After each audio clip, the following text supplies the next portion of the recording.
Olá, a paz do Senhor. Que bom que nós estamos aqui já na nossa próxima aula e hoje nós já estamos na lição de número 10 e nós vamos falar sobre a mordomia das finanças. E o nosso texto que nós vamos estudar, baseando este assunto, está em Eclesiastes capítulo 5, versículo 10 e 11 e também 1 Timóteo capítulo 6, versículo 6 ao 10. Para mim é um grande prazer estar aqui mais uma vez com os irmãos e poder contribuir com uma porção da palavra de Deus. E eu confesso que eu também aprendo muito com cada um dos irmãos. Eu quero agradecer o carinho de todos os irmãos, aqueles que se inscreveram no meu canal e aqueles que estão aqui todas as semanas para junto nós aprendermos a respeito da palavra de Deus. E sou grata a Deus pelo carinho de todos vocês. E hoje, com a mordomia das finanças, nós vamos aprender como lidar com o dinheiro. Nós vamos aprender que com o dinheiro nós precisamos lidar com ele de forma criteriosa e que o dinheiro ele é suficiente para as nossas necessidades. Ele é um bem necessário. O dinheiro, ele não é um mal na vida das pessoas. Nós vamos aprender hoje o que de fato é mal, se é o amor ao dinheiro ou se o dinheiro propriamente dito. Então fique comigo até o final desta aula, que nós vamos aprender bastante a respeito da mordomia das finanças. A dúvida que as pessoas têm hoje é, e nós ouvimos as pessoas fazerem esta pergunta: será que dinheiro traz felicidade ou será que dinheiro não traz felicidade para as nossas vidas? Nós vamos aprender hoje a lidar com o dinheiro, com ética, com decência, administrar o nosso dinheiro de forma correta, como adquiri-lo, como gastá-lo, sendo nosso dinheiro ou dinheiro de outra pessoa ou dinheiro público. Nós devemos administrar de forma criteriosa. Nós devemos administrar de forma correta, com honestidade, sendo o dinheiro nosso ou não. E muito mais ainda, precisamos administrar com responsabilidade. O problema da riqueza é quando adquirida com desonestidade e fazemos mau uso deste dinheiro ou desta riqueza que Deus nos permitiu ter. O apóstolo Paulo, ele estava preocupado com Timóteo e com a igreja que ele estava dirigindo lá em Éfeso. E Paulo então roga aquele jovem, pastor, que Paulo também o chama de homem de Deus. Paulo então vai rogar para ele que ele fique ali, para que ele combata as falsas doutrinas. Eram doutores da lei, mas eles estavam introduzindo inovações naquela igreja. E Timóteo então precisava combatê-las. Estes falsos mestres lá do século I, eles acreditavam que a piedade era causa de ganho, mas o verdadeiro ganho é a piedade que não busca lucros materiais, que é temporário. Esses lucros materiais que nós vamos conseguir, que nós vamos conquistar ao longo da nossa trajetória por aqui, nós precisamos entender que nós somos peregrinos aqui, estamos de passagem. Então nós não podemos tirar os nossos olhos da eternidade, ao invés de ficarmos com os nossos olhos aqui, onde as coisas materiais não podem nos satisfazer, porque nós somos espirituais. As palavras de Paulo, elas se coadunam com as de Jó, no capítulo 2 e no versículo 21. E também em Eclesiastes, capítulo 5, versículo 15, onde está registrado, tanto Jó falou, como também Salomão escreveu, que o homem veio nu, que ele não traz nada para cá, e a certeza que nós temos é que para onde nós iremos, nós também não podemos levar nada. Por este motivo, nós devemos ter a suficiência em Cristo e não a autossuficiência. Acreditar que o que temos é porque trabalhamos demais, nos esforçamos demais. Nós devemos ter a mesma concepção dos bens materiais, como Davi deixou registrado para nós. Está em 1 Crônicas, capítulo 29, versículo 14. Nós precisamos ter a certeza que tudo que nós temos vem de Deus e que nós não damos nada a Ele, pois tudo que temos foi Ele que nos deu, e não somente nós, todas as pessoas. Tudo que você tem, nós precisamos ter certeza de que foi Deus que nos deu, que tudo vem dele.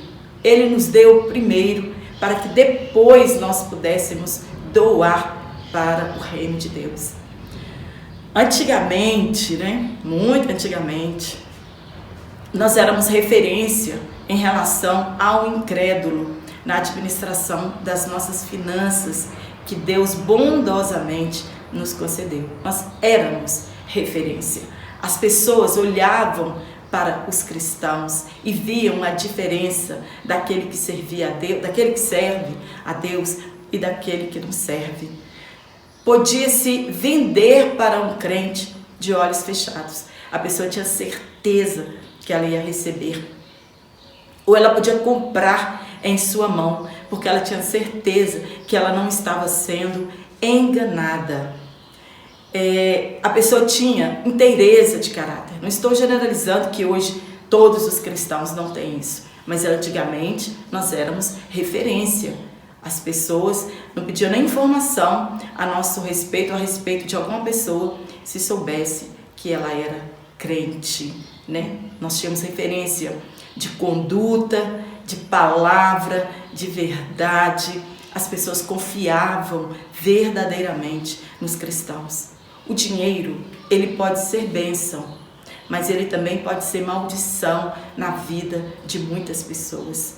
Ló, ao fazer a sua escolha para onde ir, quando Abraão permitiu que o sobrinho escolhesse que caminho seguir para que não houvesse confusão entre os seus pastores, e Ló, ele olhou com os olhos carnais, com os olhos materiais. Ele olhou as campinas do Jordão e ali então, com aquele rápido olhar, ele vislumbrou toda a riqueza que ele poderia conquistar ali, naquele lugar.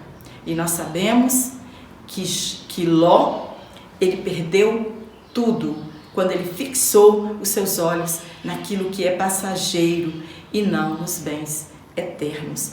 Está em Gênesis capítulo 13, no versículo 10. O tópico 1, que nós vamos falar agora. Tudo que temos vem de Deus. Isso é uma certeza que todo ser humano precisa ter. Todos os cristãos precisam ter. Tudo que nós temos vem de Deus. Ponto 1. Deus é dono de tudo. Está no Salmo de número 24, versículo 1. Você ainda tem alguma dúvida a este respeito? De que Deus é dono de tudo, que Ele criou todas as coisas e de que tudo que nós temos pertence a Ele e que nós não podemos dar nada a Deus porque o que nós temos foi Ele que nos deu? Há uma discussão a respeito das riquezas. Às vezes nós ficamos em dúvida, por que uma pessoa é rica e outra pessoa não é? Por que os ímpios prosperam e os crentes não prosperam? Por que tanta desigualdade no mundo? Todas essas respostas nós encontramos em uma só. Porque Deus, Ele tem um plano para cada um de nós. E isto nós não podemos discutir.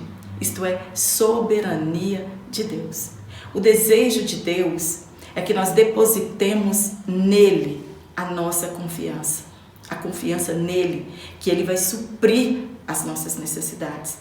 E não colocamos a nossa confiança na incerteza das riquezas. Hoje alguém pode estar muito rico, amanhã ele pode não estar. O que nós não podemos é deixar de confiar em Deus. Nós, cristãos, somos filhos de Deus por adoção. Quando nós recebemos a Jesus, cremos nele. E esse gesto nosso, nos deu o poder ou o direito de sermos chamados filhos de Deus. E isso tudo pela graça. Nós estamos então debaixo da tutela de Deus Pai, estamos sob os seus cuidados. Então assim nós podemos afirmar que os não crentes, eles recebem dádivas por permissão de Deus. E que eles são filhos de Deus por criação. E não é porque receberam bens aqui na face da terra, né, que foram agraciados por Deus, que também receberão a salvação, a eternidade com Deus. É necessário aceitar a Jesus, crer nele e o receber. Segundo ponto, o trato com o dinheiro. Como que nós lidamos com o dinheiro? A primeira pergunta que eu preciso fazer é: o que o dinheiro representa para mim? Ele é mais importante do que tudo que eu tenho? Ele é um Deus na minha vida? É Ele que rege a minha vida? É Ele que controla as minhas atitudes? Foi isso que Jesus nos advertiu. Que nós não podemos servir a dois senhores. Nós vamos agradar um, enquanto nós estamos agradando um, nós vamos desagradar ao outro. Então Jesus disse: olha, vocês não podem cochear em dois pensamentos, vocês não podem servir a dois senhores, vocês não podem servir a Deus e ao dinheiro. Está em Lucas capítulo 16, versículo 13. Muitas pessoas, infelizmente, elas não sabem lidar com o dinheiro.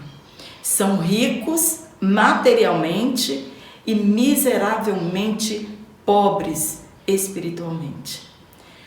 Em Apocalipse capítulo 3, versículo 17, há uma advertência para a igreja na cidade de Laodiceia. A cidade de Laodiceia era a cidade mais rica da Frígia. Ela era conhecida por sua economia bem desenvolvida. Ela tinha muitos estabelecimentos bancários. Ela tinha uma escola de medicina, onde era produzido o colírio para os olhos. Ela tinha uma indústria têxtil. Ela produzia mantos de lã preta, das ovelhas pretas que existem lá até os dias de hoje. Porém, esta igreja, ela tinha uma fraqueza principal de bons suprimentos de água. O quente que Jesus está querendo dizer aqui pode se referir às águas termais da vizinha cidade de Hierápolis. Ela se orgulhava de sua riqueza. Imagina os dizimistas daquela igreja, que igreja rica. E quando, muitas das vezes, a igreja é rica demais, ela não confia na suficiência em Cristo, mas ela confia em sua autossuficiência. Era uma igreja rica, a igreja de Laodiceia, mas desprovida da presença do Espírito Santo de Deus. Ela confiava em suas riquezas. Porém, aos olhos de Deus, aquela igreja, eles eram pobres, cegos e nu. Miserável e desgraçada era aquela igreja. O dinheiro daquela igreja, a fortuna daquelas pessoas não faziam diferença para Deus. Então, Jesus convoca que eles comprem, colírio, vestes brancas, tudo fazendo alusão ao que era a suficiência da riqueza daquela cidade. A busca desenfreada pela riqueza material nos revela a história que levou muitas pessoas a cometerem perversidades, violências e crimes abomináveis ou inomináveis. Vamos nos ater apenas à nossa atualidade. Saquearam o nosso país por amor ao dinheiro. As pessoas morrendo nas filas de atendimento de saúde, desemprego em massa, mais de 14 milhões de pessoas desempregadas. Pessoas que morreram porque conheciam o esquema, sabiam demais e morreram. O ensino fracassado em nossas escolas e tantas outras coisas por causa da busca incessante da riqueza. Nós não devemos ser ricos aos nossos próprios olhos, mas nós devemos ser ricos aos olhos de Deus. No terceiro ponto, a falsa prosperidade. A teologia da prosperidade, ela acabou com muitas pessoas e com muitas igrejas.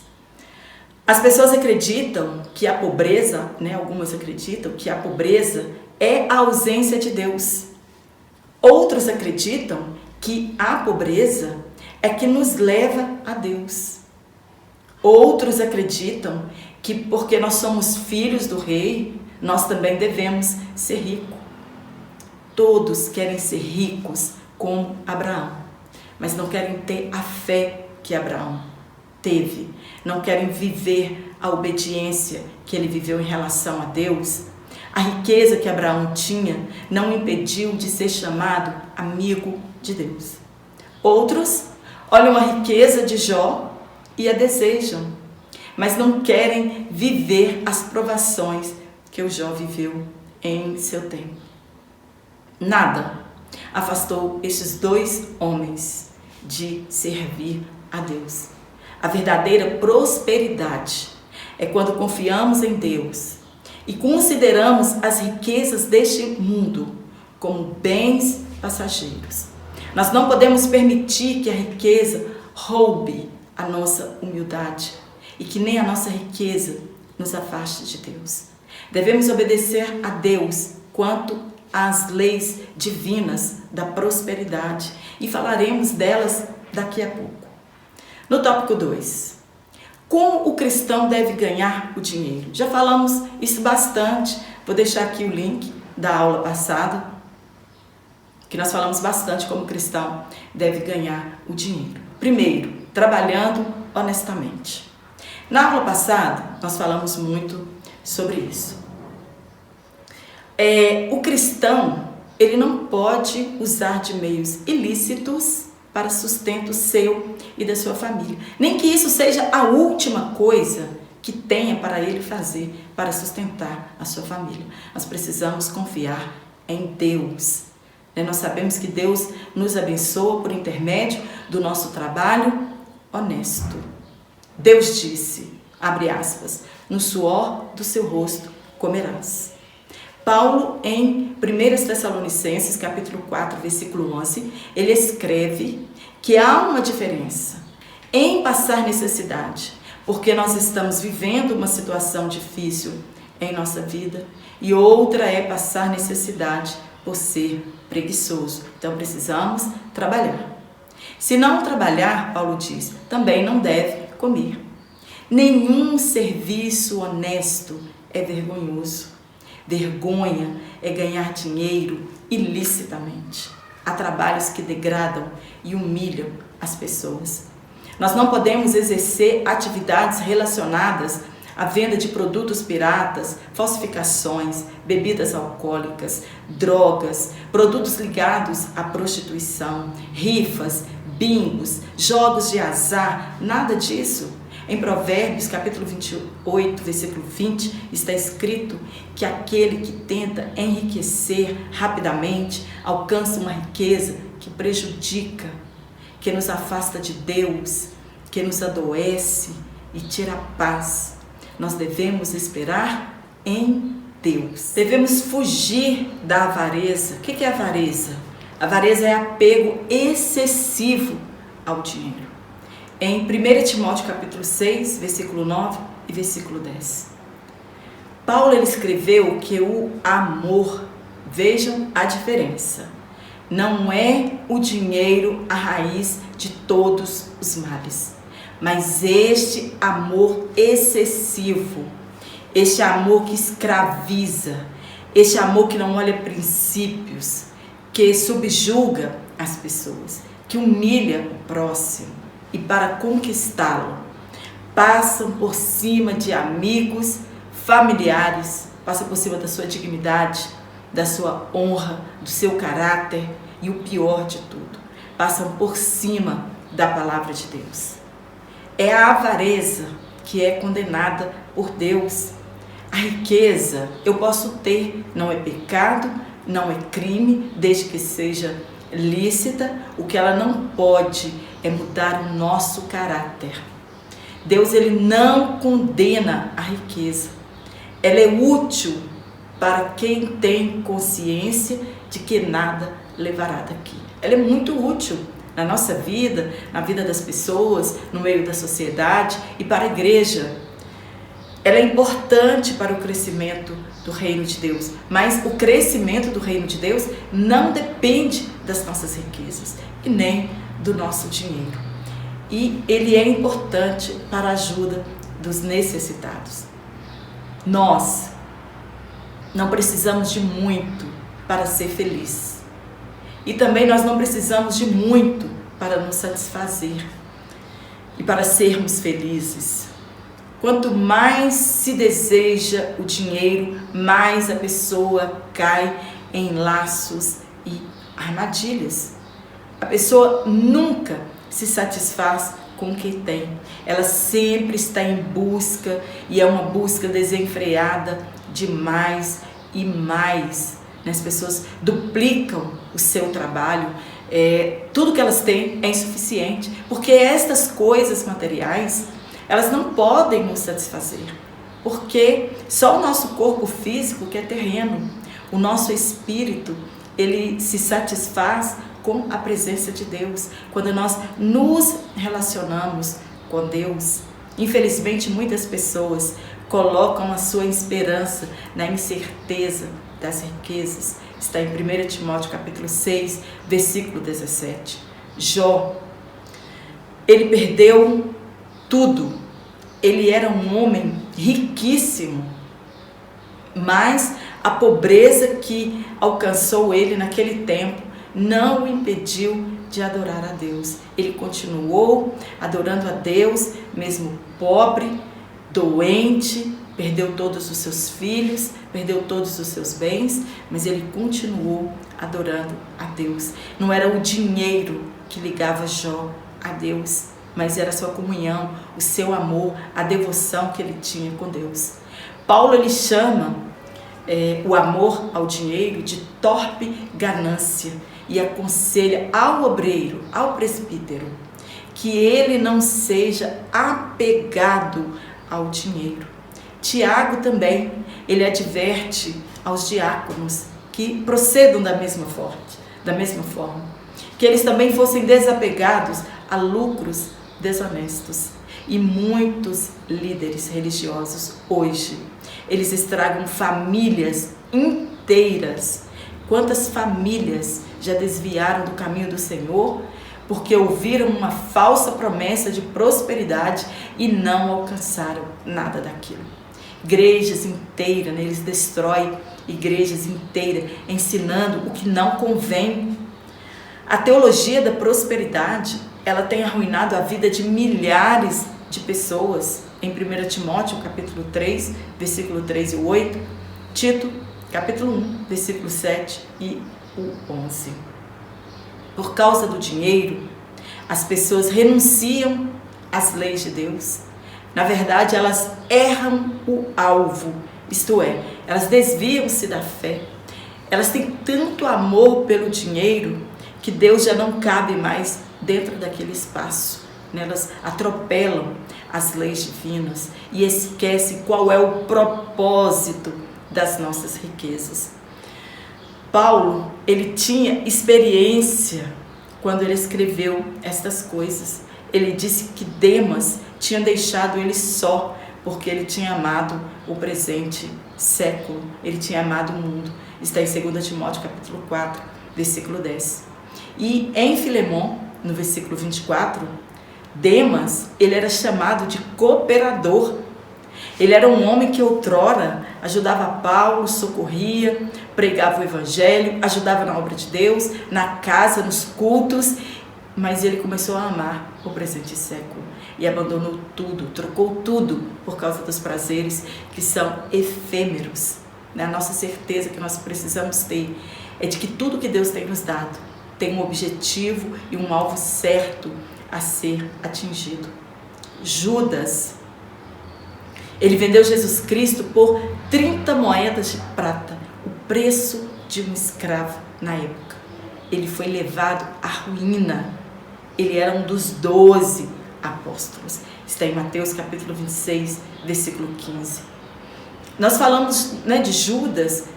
Poxa vida, Judas andava ali com Jesus, fazia parte dos 12, ouviu Jesus pessoalmente, viu Jesus, testemunhou dos milagres e vendeu Jesus Cristo por apenas 30 moedas de prata.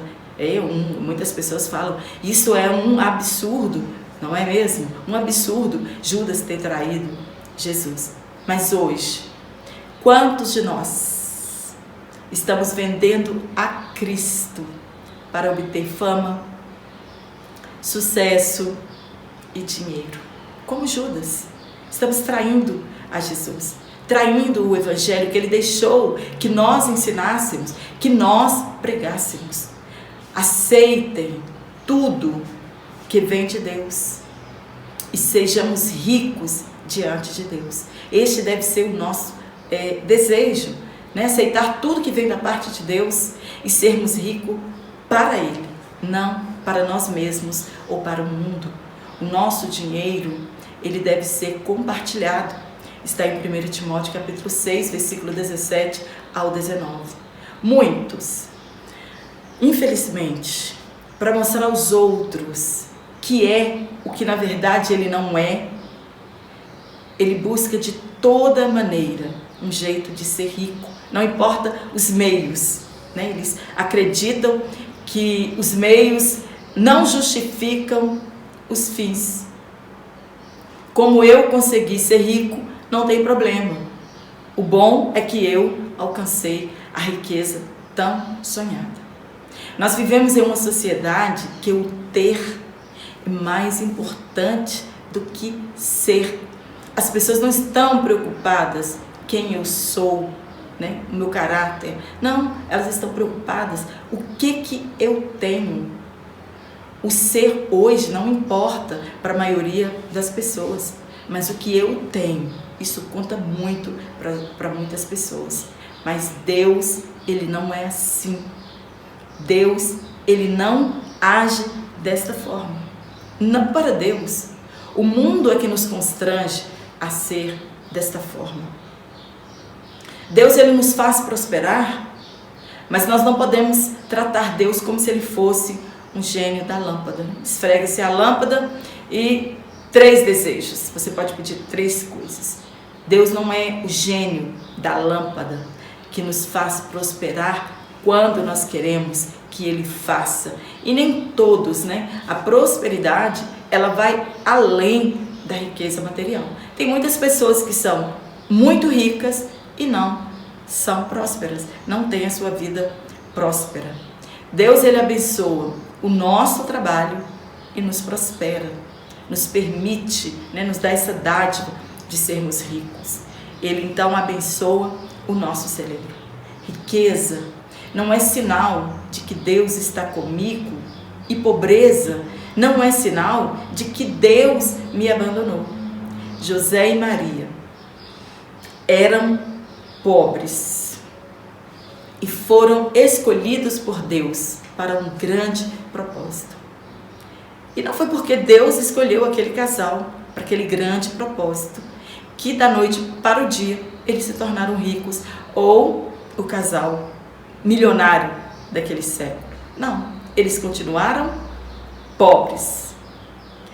Deus não estava escolhendo pessoas ricas para que nascesse o Salvador. Eles foram escolhidos para serem instrumentos de Deus, para trazer ao mundo quem de fato iria enriquecer a muitos milhares de pessoas. Jesus Cristo. É Ele que nos enriquece com bênçãos celestiais. O terceiro e último tópico, nós vamos falar como o cristão deve utilizar o dinheiro. Eu posso gastar meu dinheiro no que eu quiser ou da forma que eu quiser? Não. Se nós examinarmos as Escrituras Sagradas, nós vamos entender que eu não posso gastar o meu dinheiro do jeito que eu quero, da forma que eu quero e onde eu quero. Nós precisamos fazer o uso racional do dinheiro. Vou te contar aqui que eu li, gostei muito, que nós aprendemos na nossa lição de 2003 e eu trouxe aqui agora para nós, para relembrarmos uma curiosidade a respeito de John Wesley.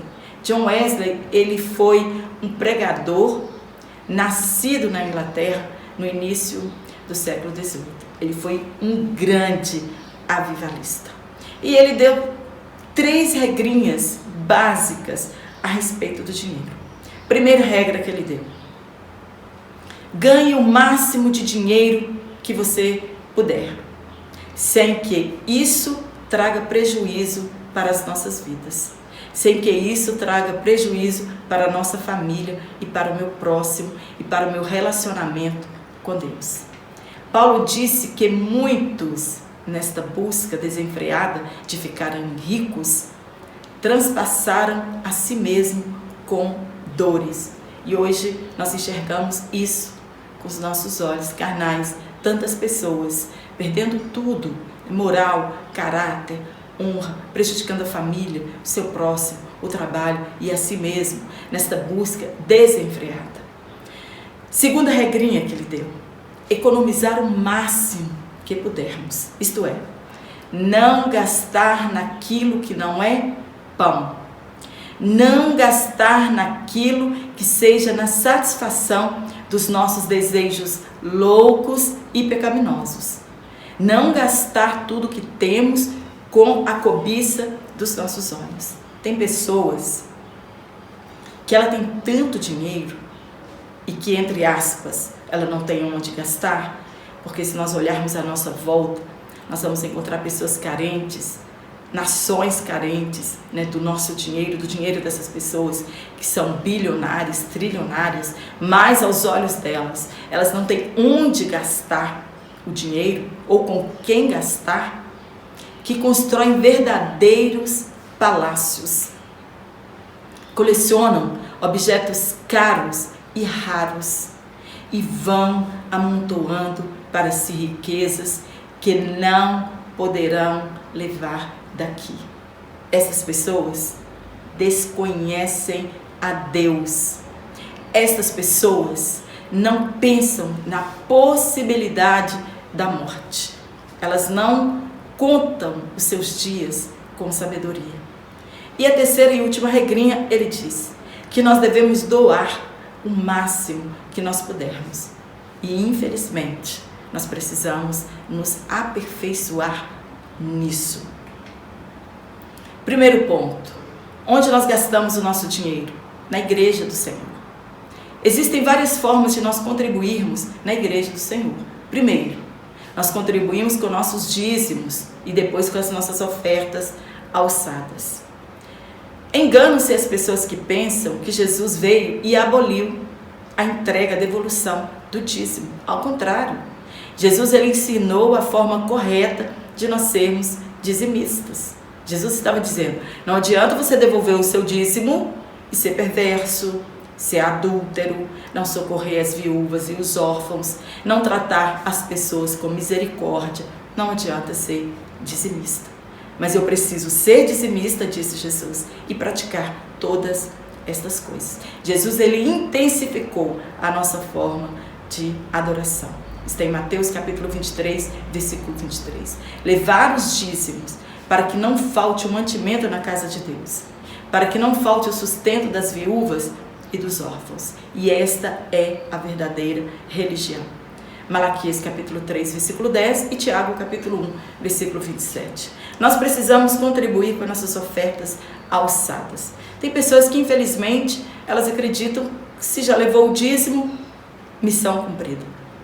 Também adoramos a Deus com as nossas ofertas. E tem aquelas ofertas que são alçadas, né? São ofertas levantadas para um propósito: construção do templo, reforma do nosso templo, ajudar algum irmão, pagar um exame, uma cirurgia, uma consulta. Porém, se a liderança falar que a ajuda é para um determinado motivo e eles desviarem o dinheiro para um outro lugar. Isso nós chamamos de corrupção. É enganar as pessoas para requerer dinheiro para elas. E isso não pode acontecer no nosso meio. É enganar os membros para tirar dinheiro deles. Isso é corrupção religiosa. Dízimos e ofertas é a devolução de tudo que nós fazemos, daquilo que Deus nos deu, um pouco daquilo que Deus nos permitiu que tivéssemos, de todas as bênçãos que Ele tem nos dado.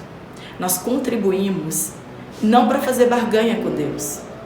Nós contribuímos não para que Deus nos dê algo em troca. Nós contribuímos porque nós já somos abençoados. E nós devolvemos, com amor, tudo aquilo que Deus já tem nos dado e não tem nos faltado nada. Eu não preciso contribuir para que eu seja abençoada. Ponto 2. Na sociedade civil, é aqui que mora o perigo. Não saber fazer o uso do dinheiro. Comprar mais do que ganhamos. Se eu ganhar R$1.000 e eu fizer uma dívida de R$1.001, eu vou estar em apuros, porque eu estou gastando mais do que eu ganho. Gastar mais do que eu posso gastar. Você pode até endividar com toda a sua renda, mas se surgir um imprevisto, você vai estar em apuros. Infelizmente, quantos cristãos não são referência mais? Tem um nome no SPC, negativado, cartão de crédito estourado. Às vezes nós ouvimos a pessoa dizer: eu detesto cartão de crédito. Não, cartão de crédito é muito bom, desde que eu tenha educação para gastá-lo. Desde que eu saiba que o que eu gastar, quando chegar a fatura, eu vou ter dinheiro para pagar. Tem pessoas que perdem o controle total das suas finanças. Ficam endividados. Quantas pessoas, nós sabemos, tiram suas próprias vidas porque ficaram em dívidas altíssimas e não tem como pagar. Quantas pessoas estão doentes por causa disso, entraram em depressão. Quantas pessoas estão presas com agiotas. E a dívida, ela nos faz perder a autoridade. Ela nos faz perder o respeito das pessoas. O nosso lar, ele vira um caos. E o pior de tudo, o nosso testemunho perante as pessoas e perante essa sociedade ímpia. Às vezes nós ouvimos em tom sarcástico, das pessoas, e depois diz que é crente. Nós escandalizamos o Evangelho de Jesus Cristo. Fazemos com que as pessoas desacreditem no Evangelho que transforma a vida das pessoas. Quando alguém compra e não paga, ele perde a oportunidade de ser referência para o mundo. Ponto 2.2. Evitando os extremos. Agora nós vamos falar daquela pessoa que poupa demais e também daquela pessoa que gasta demais. Você deve conhecer alguém assim, com certeza. Poupar demais e gastar demais não é bom. Nossa vida deve ter um equilíbrio. Ela deve ser equilibrada.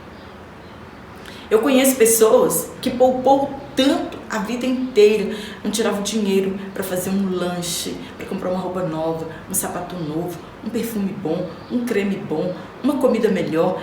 Tudo que recebia ia para a poupança, para ser guardado.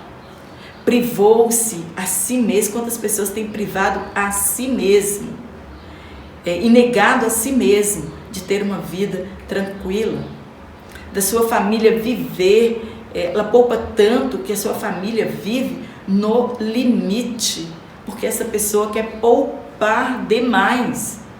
Se privou de roupas, de uma viagem, de um passeio, de comer uma pizza, de sair para almoçar no domingo, de tomar um sorvete, uma viagem de férias com a família, de dar uma escola boa para os seus filhos, e morreu.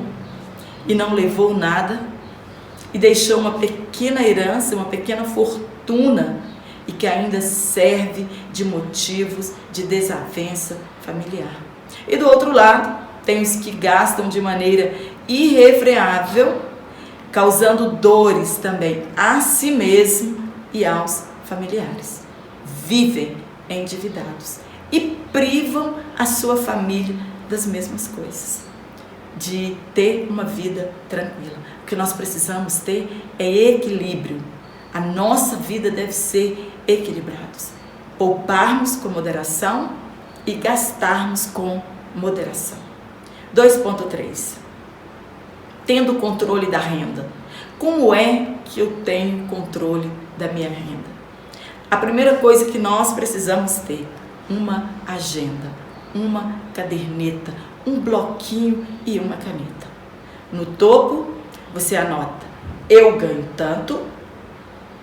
O primeiro da lista você tira o seu dízimo e depois você vai tirando as suas despesas.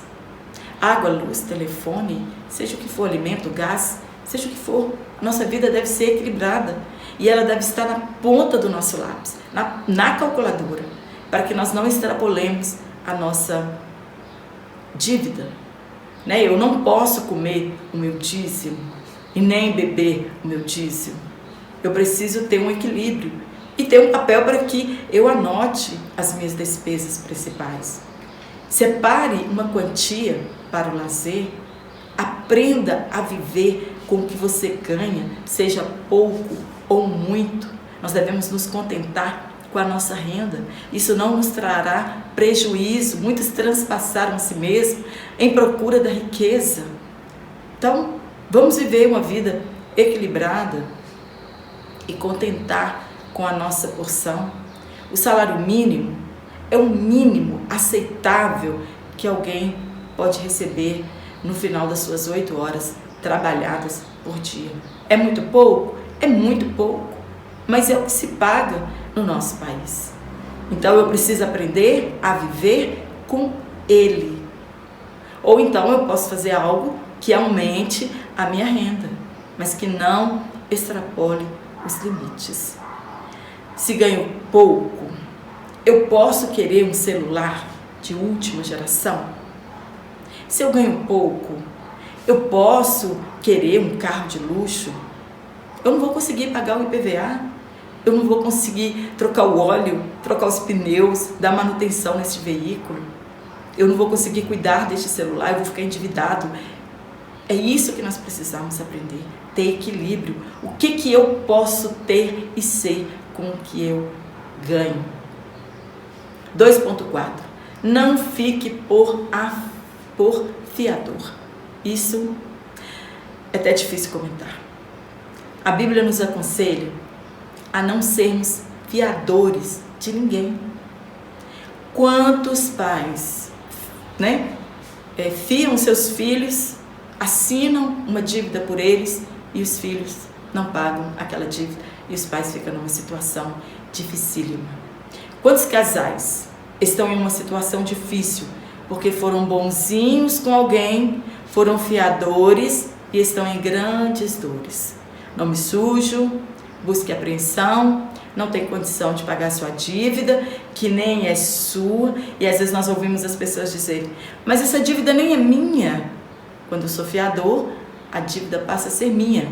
Eu estou dizendo para a pessoa, se esta pessoa não puder pagar, eu me responsabilizo por ela. E nós precisamos ter muito cuidado também. Se a pessoa não tem nome, para comprar, você não pode avalizar essa pessoa. Você não pode ser fiador dessa pessoa. E às vezes, são os próprios parentes, amigos. Olha o conselho que nós temos. Não empreste seu nome. Não empreste seu cheque. Não empreste seu cartão de crédito para ninguém. A menos que você tenha condição de pagar a dívida que a outra pessoa está fazendo em seu nome. E se ela não puder pagar, acontecer algum imprevisto para aquela pessoa, você vai ter dinheiro para quitar aquela dívida e você não vai ficar em apuros. É tudo isso que nós temos que pensar, porque imprevistos acontecem na vida das pessoas. Nós temos um exemplo na Bíblia de fiador.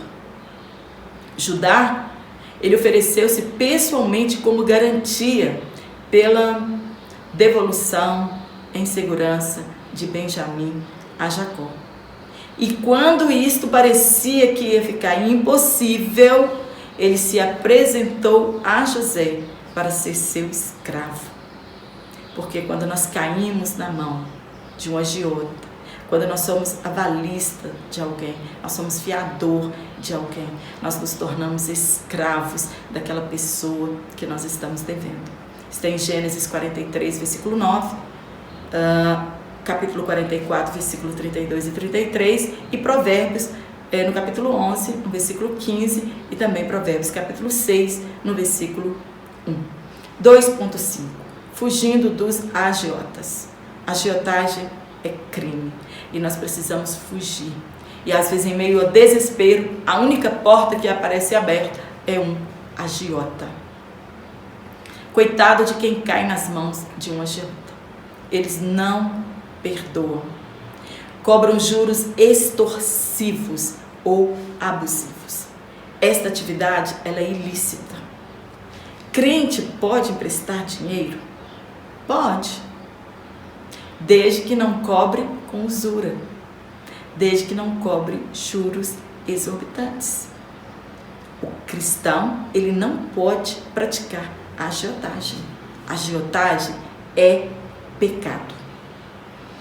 Deus estava estimulando, o que Deus estava? Deus estava estimulando a generosidade entre os israelitas, para que eles não visassem o lucro com a pobreza dos outros. Está em Levítico capítulo 25, versículo 36, e Êxodo capítulo 22, versículo 25. E muitos cristãos, à procura de dinheiro, eles têm caído em situações difíceis. Aproveitam da situação do outro e querem ganhar dinheiro em cima do seu próprio irmão, em cima de outra pessoa. Isso é pecado. Nós não podemos fazer isso. Um irmão está apertado demais e quer vender o carro. E o carro vale 10 mil. E aí você chega lá, tem 8 mil na mão e oferece 8 mil, porque o irmão está em situação difícil. Isso é pecado diante de Deus. 2.6. Pagar os impostos.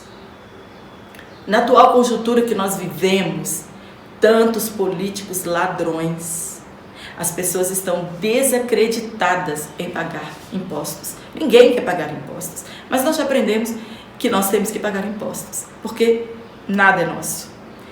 Tudo que nós temos é emprestado. Carro, casa, comércio, os estabelecimentos, tudo que nós temos não é nosso. Se eu não pagar imposto sobre aquilo, eu vou perder o meu bem.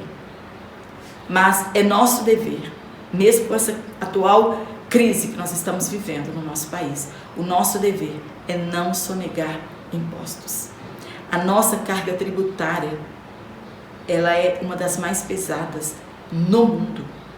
O povo já não aguenta tantos impostos, mas é nosso dever como cristão pagar os impostos. No século I, a carga tributária romana também, ela era muito pesada. Os judeus sofreram muito por causa dos encargos que foram colocados sobre eles. Mas Jesus disse aos fariseus que o queriam enredar, em alguma coisa, perguntando a Jesus se era lícito pagar os impostos. E Jesus responde para eles: me dá a moeda, o dinheiro, o denário que vocês têm aí. O que tem nela? Então eles dizem: tem a imagem e a inscrição de César. E Jesus então responde para eles, abre aspas, deem a César o que é de César e a Deus o que é de Deus. Está em Mateus capítulo 22, versículo 17 ao 21. E Paulo também, ele enfatizou sobre os impostos. A quem é de direito o imposto, então pague seus impostos. Romanos 13 e 17. O cristão, ele não deve ser sonegador de impostos, pois isso não glorifica a Deus. Nós devemos pedir a Deus sabedoria para lidarmos com o dinheiro, lidarmos com as riquezas. Ser rico não é pecado, é o amor ao dinheiro que é a raiz de todos os males que nós conhecemos e vemos. O dinheiro não é impedimento para ninguém entrar no céu. Quando Jesus Cristo disse que é mais fácil um camelo passar no buraco de uma agulha do que um rico entrar no reino dos céus, Jesus ele está dizendo a respeito dos amantes das riquezas. Jesus está falando a respeito dos avarentos. O amor ao dinheiro causa tragédia na vida das pessoas. Amém? Espero ter te ajudado com este comentário, que você tenha uma excelente aula, se Deus assim nos permitir. Se você gostou da minha aula, dá um curtir aqui, se inscreve no meu canal, compartilhe em suas redes sociais, para que o meu canal ele possa chegar ao alcance de outras pessoas. Eu quero mandar um abraço aqui para os irmãos que falaram de qual igreja pertence e de qual localidade eles são. E para você que tem comentado nas minhas aulas, que Deus continue te abençoando. Obrigada pelo carinho de todos vocês. Só a eternidade é para pagar este carinho. E também estou orando por todos vocês, assim como vocês têm orado pela minha vida. E acredito que é por isso que Deus tem me sustentado, devido à oração dos irmãos. E também apresento vocês em minhas orações. Eu quero mandar um abraço para nossa irmã Marlene Marques, da Assembleia de Deus, no Maranhão. Ela também é professora e superintendente da EBD. Um abraço. Também para nosso irmão Val Campos, da Assembleia de Deus, em Santa Helena, no Maranhão. Para Nice, seu esposo, o presbítero Moacir, em Tabajara, Olinda, Pernambuco. O irmão Zebelo, da Assembleia de Deus, em Irauçuba, no Ceará. Clésia Abreu, da Assembleia de Deus, no Ceará. FS Saraiva, em Buritis, Rondônia. Francisco de Moraes, da Assembleia de Deus, em Belém, em Sarapuí, São Paulo. Joanita Fontes, da Assembleia de Deus, Ciadeceta, em Araguaína, Tocantins. Nosso presbítero André, da Assembleia de Deus, no Rio de Janeiro. Um abraço, está sempre aqui comentando em minhas aulas. Nossa irmã Maria Lúcia, em Jerônimo Monteiro, no Espírito Santo. Carmelita Rodrigues, em Pimenta, Bueno, Rondônia. Presbítero Cício, da Assembleia de Deus, em Picuí. O irmão Luciano Cristóvão, em Nova Friburgo, Rio de Janeiro. Um abraço. Irmã Lúcia Conceição, da Assembleia de Deus, em Olinda, Pernambuco. Dija, em Lagoaçu, no Maranhão. Maurício Nunes, da Argentina. Um abraço, está sempre aqui comentando em minhas aulas. Também o pastor Célio, em Nova Lima, Minas Gerais, né? Bem perto de nós. Maria Ivanilda, da Assembleia de Deus, em Moreno, no Pernambuco. Maria Tereza, da Assembleia de Deus, em Nazaré da Mata, em Pernambuco. Maria da Penha, da Assembleia de Deus, em Madureira, em Cariacica, em Vitória, no Espírito Santo. Presbítero Adão Amaro, da Assembleia de Deus, em Vila Velha, no Espírito Santo. Rosângela também está sempre aqui, da Assembleia de Deus Missão, em Coab, Maceió, Alagoas. O irmão Leonardo José, da Assembleia de Deus, Belém, em Abreu e Lima, Recife, Pernambuco. Naide Silva, da Assembleia de Deus Missão, em Abaeté, Minas Gerais também. Georgina, da Assembleia de Deus Maceió, Alagoas. Rose, da Assembleia de Deus de Belo Horizonte, bem pertinho de nós, Minas Gerais. Nosso irmão Manuel Vicente, da Assembleia de Deus Belém, em Jardim Primavera, Recife, Pernambuco. Nosso irmão José Antônio, em Jaboatão dos Guararapes, em Pernambuco. Edileuza, de Maracassumé, no Maranhão. Presbítero Admilson, da Assembleia de Deus, em Louveira, em São Paulo. Presbítero Cleison, em Ribeirão das Neves, gente, bem perto de nós, Belo Horizonte, Minas Gerais. Um abraço para os irmãos. Socorro Serafim, em Cajá, Guararapes, em Pernambuco. Luzia Pinheiro, Natal, Rio Grande do Norte. Pastor Marcelino Oliveira, em Arco Verde, Pernambuco. Maria das Dores, Assembleia de Deus, Cadeeso, em Pedro Canário, Espírito Santo. Então fica aqui o meu abraço para todos os irmãos e eu te aguardo aqui na próxima semana, se Deus assim nos permitir. Um forte abraço a todos vocês.